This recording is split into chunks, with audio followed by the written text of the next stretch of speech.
Today, United States of America is seen in the world as an evil power, an evil imperial state. And it is seen as a rogue state that is supporting unconditionally another rogue state, Israel, in the Middle East, which is perpetrating genocide. And before that, for 60 years, it has been perpetrating apartheid, and for 75 years, Israel has been doing ethnic cleansing of the Palestinian Arabs, driving 750,000 Palestinian Arabs out of their homes and homeland in 1948 to make a Jewish state in 1948 with the help of the Truman administration at that time of the United States.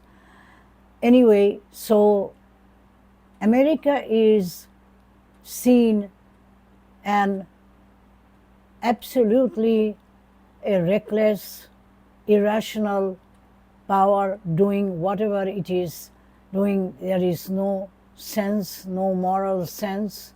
It has lost its leadership in the world. It has lost its moral voice in the world. But that is not how United States had been. For most of the history, since it was established in 1776, the first democracy in the modern world, it has actually been known as a moral voice for the world, and it was an example. Its constitution and the system became an example, a blueprint for democracy in the world. And countless people in the world were inspired by the leadership of Woodrow Wilson and later Franklin D. Roosevelt. These leaders, American leaders, fought for to get the world rid of colonial rule, and the countries become independent and establish their self-rule. And during the post-Second World War, 36 countries like that became independent, and the colonial era was ended. So that is the then United States of America. America has been a moral voice and an example. But we have to ask, how come then this such a great downfall and disgrace? It's a really disgrace for such a country, the country that fought against the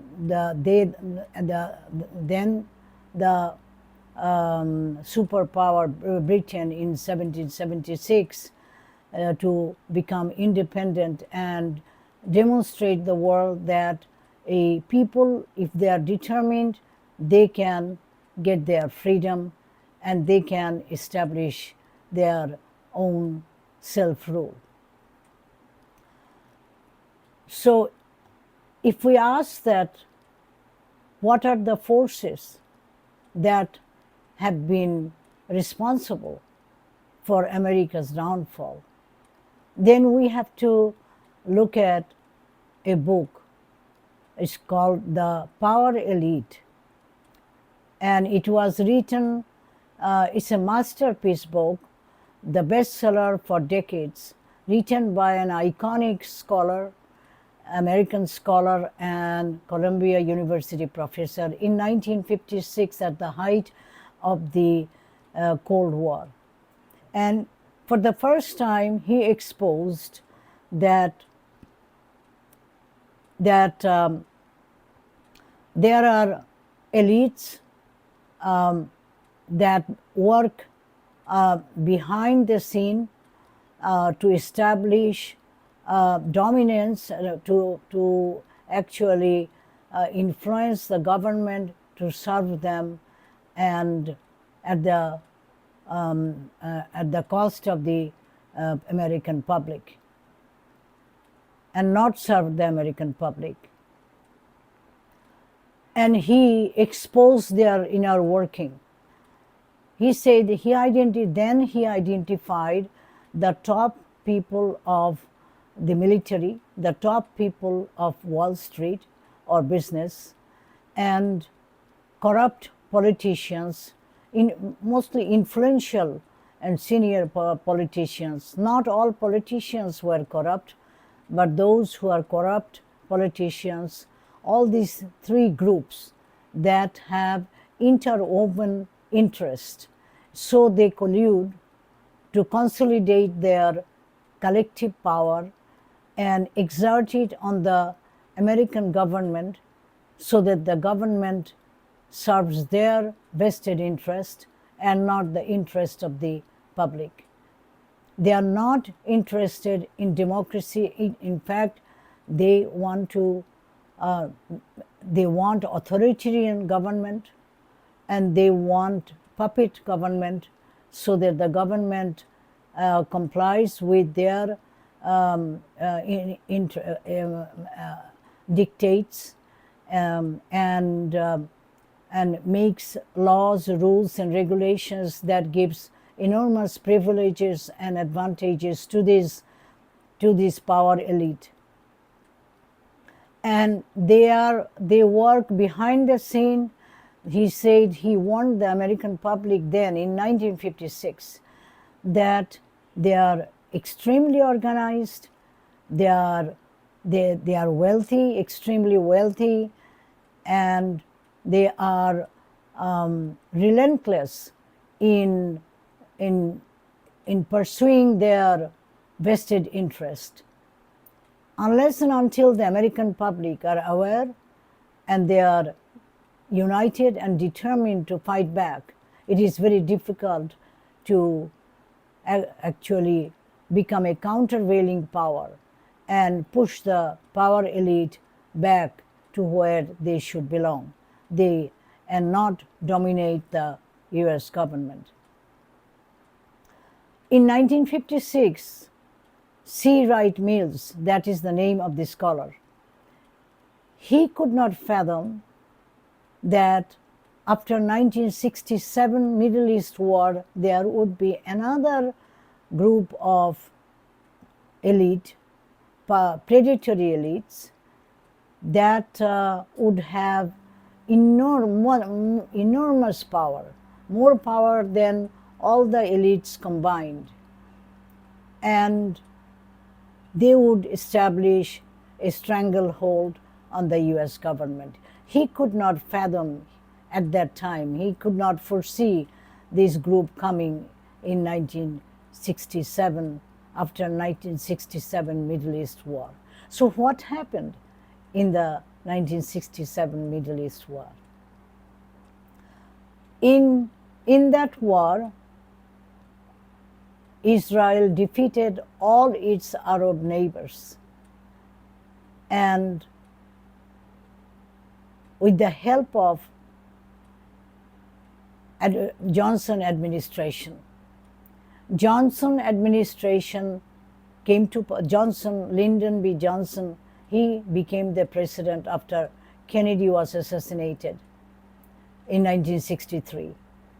And he gave massive military aid to Israel that was refused by his predecessor, President Kennedy, and before that, President Eisenhower, to Israel, saying that Israel has to learn how to live in peace with the Arab neighbors and not become a hegemon or a superpower in the region. So they did not give massive military aid that Israel had been urging Washington to give them. But Johnson administration, after Kennedy's assassination, gave the massive military aid, and Israel, with the help of that military and financial aid, Israel defeated all its Arab neighbors and occupied many lands like Sinai from Egypt, and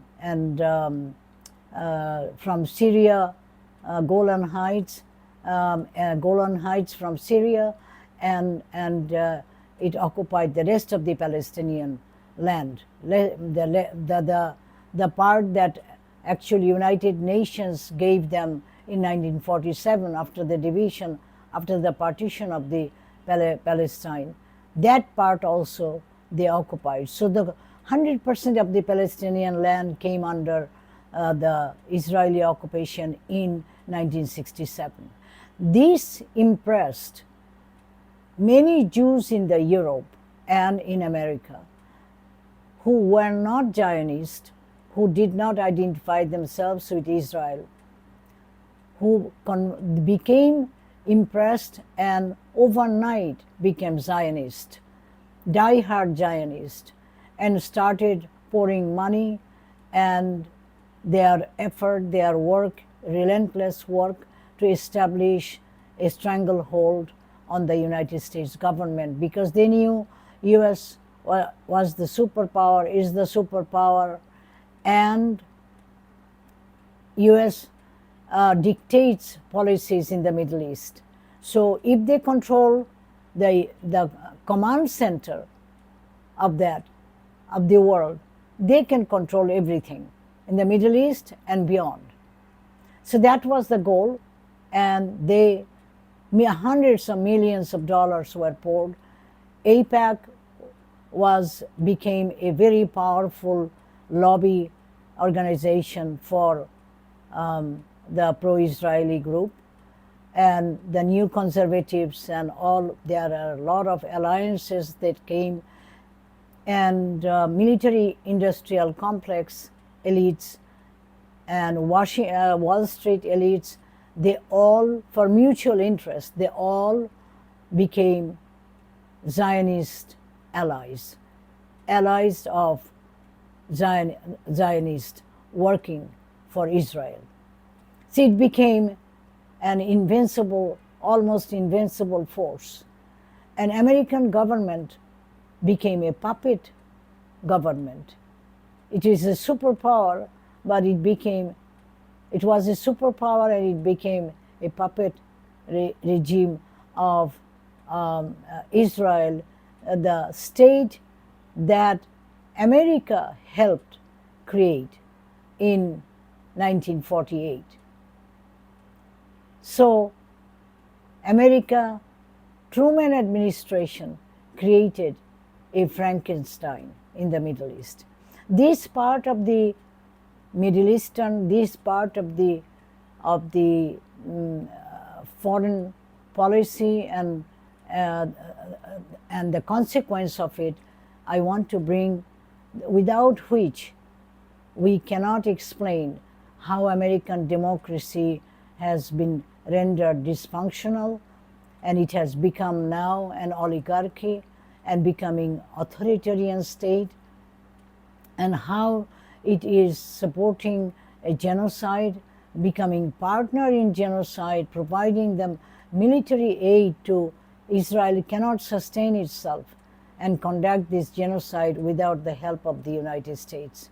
And Washington is unconditionally providing both Democratic Biden administration and now the Republican Trump administration. Both administrations are both parties, political parties, are in the pockets of AIPAC. So now the question is whether American democracy can be reclaimed, whether America's leadership in the world that it had, the trust and confidence America had, and the moral voice that America had, 4 or 5 decades ago in the 20th century, can that be regained? And can democracy be reclaimed? My view is that if I understand the history of the United States since 1776, that this nation is a self-correcting nation. It has never worked a straight line. It is always a up and down thing. When it is up, doing great things in the world and at home, it is the collective will of the people that dictated the government policies. When the elites were in power and dominating government, then it was in the whole. It was a downward slippery slope, because their policies is to work against democracy, work against the rule of law, and wants to achieve privileges and advantages so that these powers can exploit American people, America at home, and also can, with the help of Washington and American taxpayers' money, can also exploit other people around the world. This is their goal, and this is what they want to do. And pro-Israeli group wants an unconditional support of the United States. In 1956, when Israel, Britain, and France invaded Suez Canal, it was Eisenhower who worked with the Soviet Union chairman and put a stop to that. And Israel, they were disgracefully, they had to withdraw from there and came back. So they know the power of the United States. If the United States, a good government comes today and orders Israel to do something, they will be forced to do whatever the good leadership the good policy would dictate. So it is now important that American people elect good leaders send good leaders in Washington.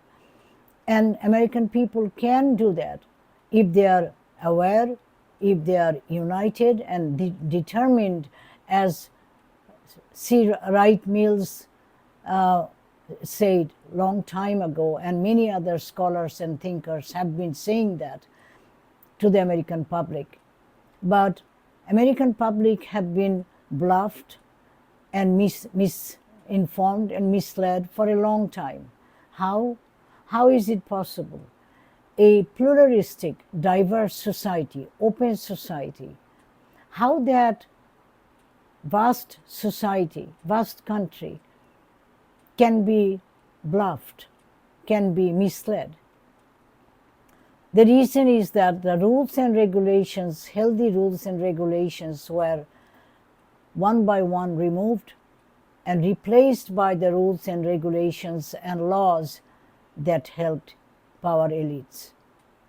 For example, in 1996 Telecommunication Act took place after a long lobby of the elites to establish their control on the US media, because they knew that in the media, if they lose the American public, they lose everything.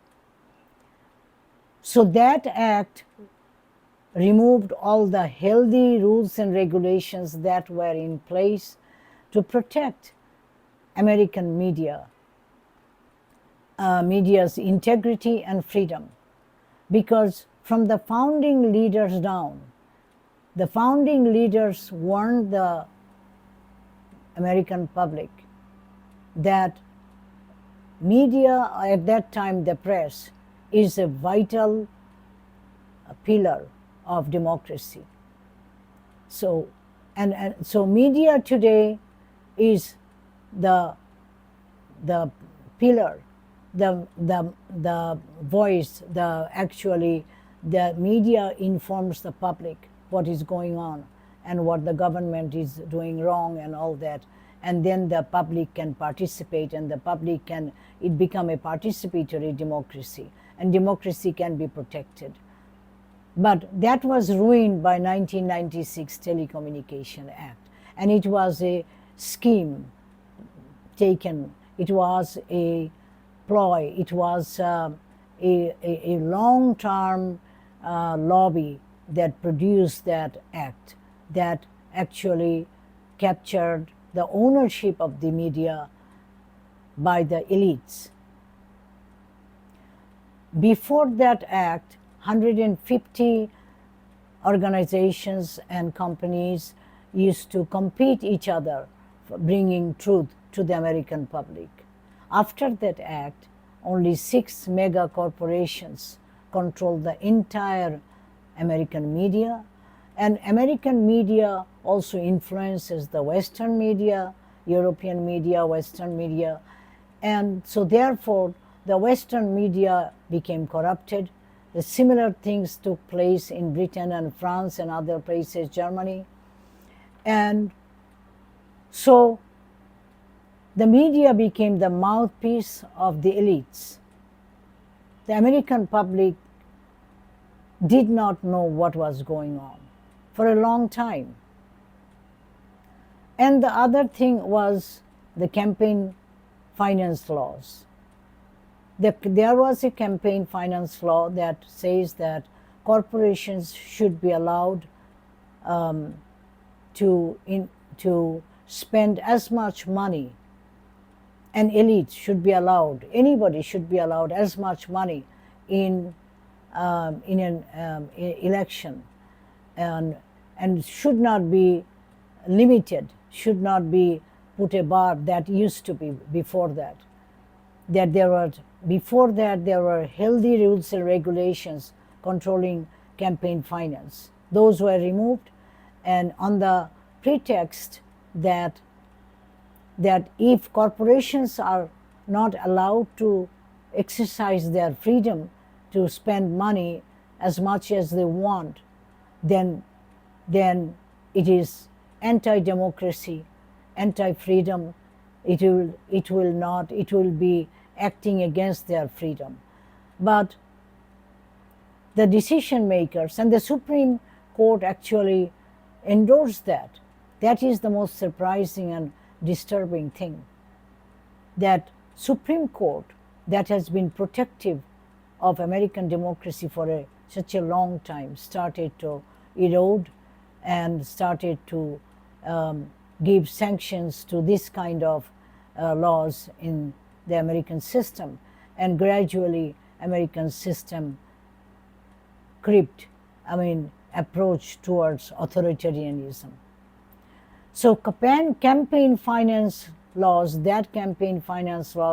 held the electoral process hostage to big money. That means the American government kept hostage to big money of the power elites. So how this can be changed? It can be changed by the people finding the best and the brightest and the young, from young generations, dedicated people, fund them, groom them, and elect them to power in the Congress and in White House, as to change all these laws that have been working against American people's interest and have been causing enormous counterproductive and costly operations, projects overseas, vandalizing other countries, robbing other countries, disenfranchising and dispossessing countless people around the world, and by sustaining, helping, supporting puppet regimes worldwide. And American government Washington, under the influence of the elites, have been doing that since 1953. In 1953, they orchestrated a coup to destroy the nascent burgeoning democracy in Iran, and then in 1954 in Guatemala, then in Congo 1960, and in 73 in Chile and other places that were both covert and overt operations of American government under the influence of the power elite and deep state. Deep state creates the power elites, creates the deep state to dictate the American government. And this kind of policies took place where America lost its moral voice, became an evil power, and that is the reason why America lost in Vietnam, America lost in Iraq, America lost in Afghanistan. The reason is that people did not trust American government, what American government was saying. Vietnamese people did not trust what American government was saying relentlessly to them. It didn't. Instead, there were fierce resistance against American occupation. So they got defeated. Tens of trillions of dollars of the taxpayers' money, American taxpayers' money, have been wasted, and for not for any good result, but to gain distrust and discontent and cynicism around the world.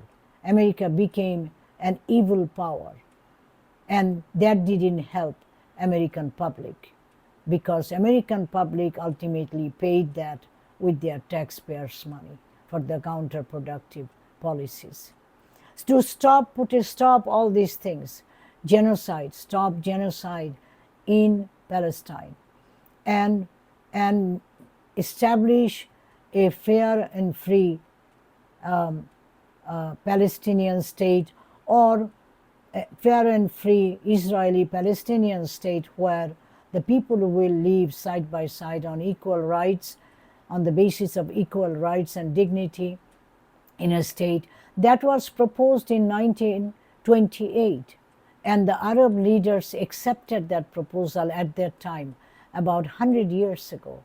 And they often brand Arabs as unfit for democracy, but it is the Arabs who accepted the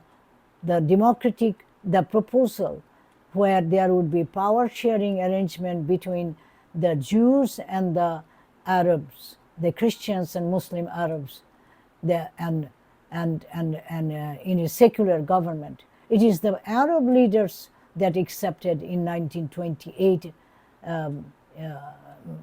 proposal, but it is the Zionist forces that rejected 1928 proposal, because they did not want democracy. They did not want to live peacefully, coexist with the Palestinian people, the indigenous people whose forefathers had lived there for centuries. And at that time, the Christians and Jews and Muslims did not have any problem. The problem started when the Zionists started their settler colonial project in Palestine. So, and that is the reason why the AIPAC and pro-Israeli group, New Conservatives, have been working to destroy America's democracy, turning it into a puppet regime.